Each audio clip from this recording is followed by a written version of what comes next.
It's not a difficult curry to cook when you've been cooking. It has a lot of ingredients. Uh, you have whole spices that you use, and then you use the curry leaves, which are also from South India and Goa and that region.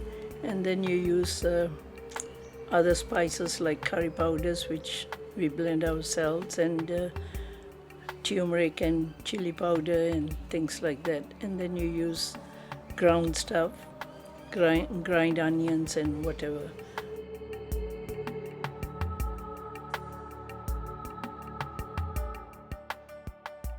Like most curries, the secret is to start with a good curry paste.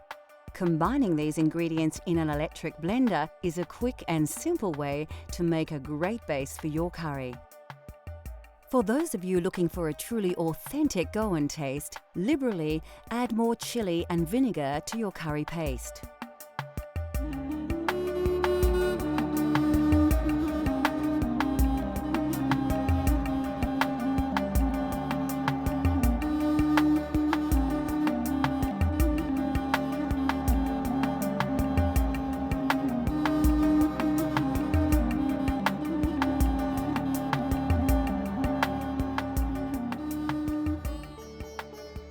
The second stage of this recipe requires a vast array of spices and other ingredients, so it's important to ensure that you prepare everything well before you start cooking. We're using green prawns with their shells intact, but you could use any type of prawn.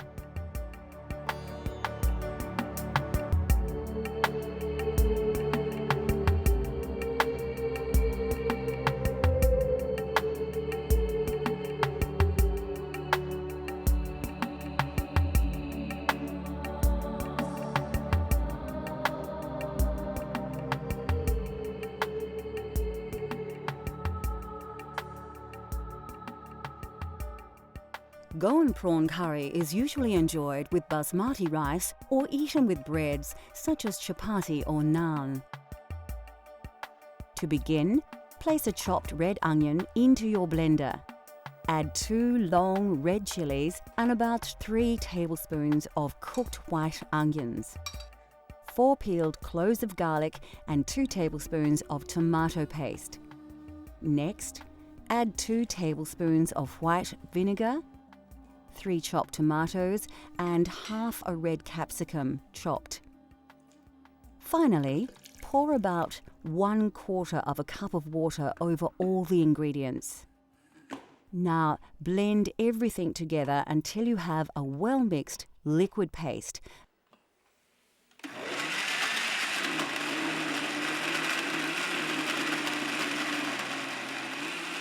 And put this to one side until later. To prepare the curry, heat some oil in a pan, add your star anise, cardamom, cloves, cinnamon stick, fenugreek and mustard seeds to the hot oil. Place a sprig of curry leaves and 2 diced onions into the pan, then stir well. Take some ginger and garlic paste and stir around 2 teaspoons into your curry base. Pour in around half a cup of water and mix well. Scoop a spicy mix of turmeric, curry, chili and coriander powders onto your onion base.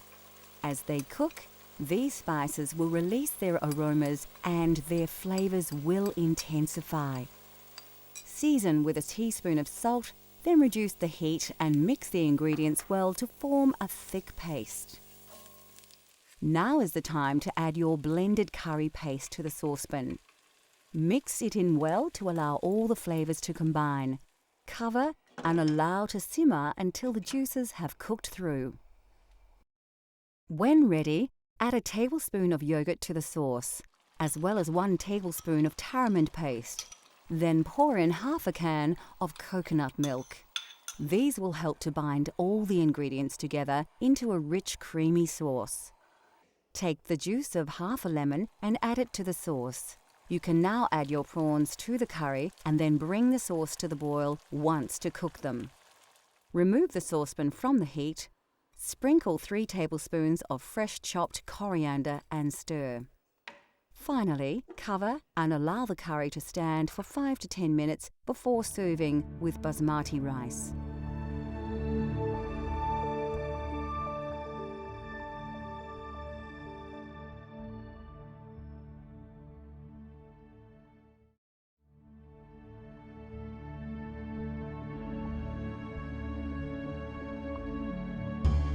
India produces more lentils than any other country in the world.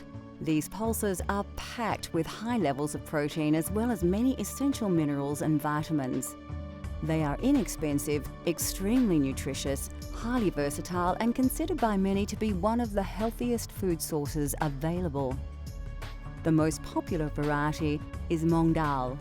Commonly mixed with rice and sometimes with vegetables, these lentils form the basis of many very simple but healthy meals in India. They are so highly regarded by some Indian doctors that they are even prescribed to help with many stomach ailments. Black urd dal is very popular, especially across the north of the country. It forms the main ingredient of dal makhani, the most characteristic signature dish of the Punjab region. Made with cream and butter, the dish takes over 8 hours to prepare. Very tasty and nutritious, dal makhani is usually accompanied by rice or served with freshly cooked chapatis. The white variety are simply black urd dal with their intensely flavoured shells removed. These are often soaked and ground to make delicious donuts, which are very popular throughout India. In southern regions such as Kerala, cooks use tur dal to create sambar, a spicy soup made with vegetables and tamarind. These small split chickpeas are chana dal.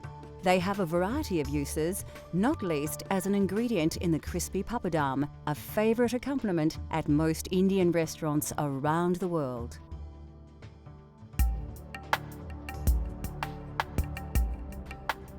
Lentils and beans are indispensable to Indian culture, revered for their pure and gentle digestive qualities. No other dish is more central to Indian cuisine than dal, a flavoursome traditional classic. Dal is actually a staple all over India, not only in the north. All over India, everybody eats dal. And it is actually the poor man's staple food, really. But we always have dal with whatever you cook, you have in it.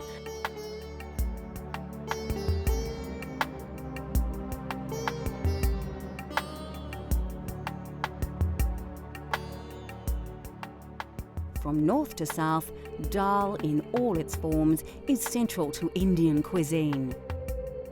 Although dal seems like a simple dish, the preparation and complexity of its ingredients comes as a surprise to many. With a little time though, anybody can create a delicious dal at home.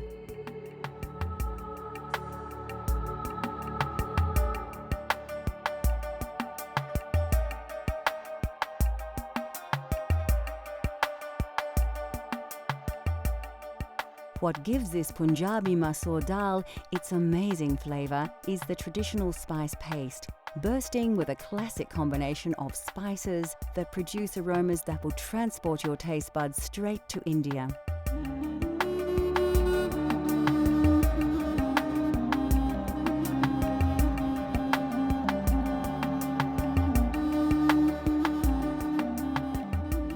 Although once limited to a very select few, all these exotic spices can now be sourced directly from your local supermarket. Firstly, take your red-washed red lentils and place them in a medium-sized saucepan. Add the water to the pot, then stir in your turmeric powder, salt, a dash of chili powder, the garlic and ginger paste, a dash of fenugreek seeds, and a tablespoon of oil. You can find garlic and ginger paste in most Asian grocers or simply buy them individually and combine them yourself. Chop the fresh chili and add it to the ingredients, along with the diced tomato. Give it a good stir before placing on the stove to boil for about 15 minutes. This part of the preparation is very quick, and dal is a great dish to prepare if you're short on time. While the pot is bubbling away, you can prepare your spice paste. Finely chop 3 cloves of garlic and dice an onion. We're actually using the sweeter Spanish onion here. Put a small pan on the stove and heat up your vegetable oil until it begins to smoke. When the oil is hot, add a pinch of fenugreek seeds, cumin seeds, mustard seeds, curry leaves and diced garlic. This all needs to be done quickly to avoid burning the ingredients while allowing the flavours to release into the hot oil. Add the diced onion and give your paste a stir, coating the oil over the onion. This will slow the cooking process, and now you can work a little less urgently. Next, add a couple of teaspoons of garlic and ginger paste, coriander powder, curry powder, and some chili powder if you like. You can reduce the chili if you prefer, cooking to your own tastes. Add a teaspoon of ghee and quickly stir it through the paste. The aromas should envelop you as the spices and butter mix in the hot pan.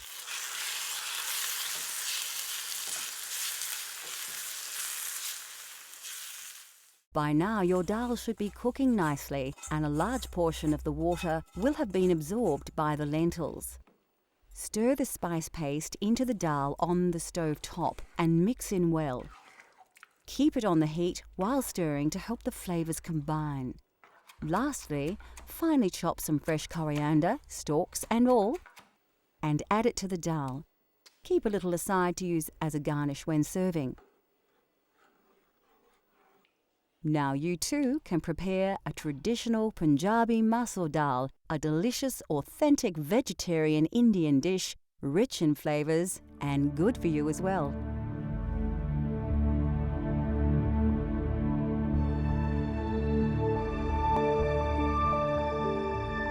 Now that we have revealed the simple yet spectacular delights of Indian cuisine, considered by many to be the most varied and exotic of all cuisines, we hope that we have inspired you to explore these flavours for yourself. Cultural Flavours continues to explore the world and its cultures through the diversity of food. From India to Italy, Greece to Africa, let Cultural Flavours take you on a gastronomic journey so you can experience the tastes of the globe at home.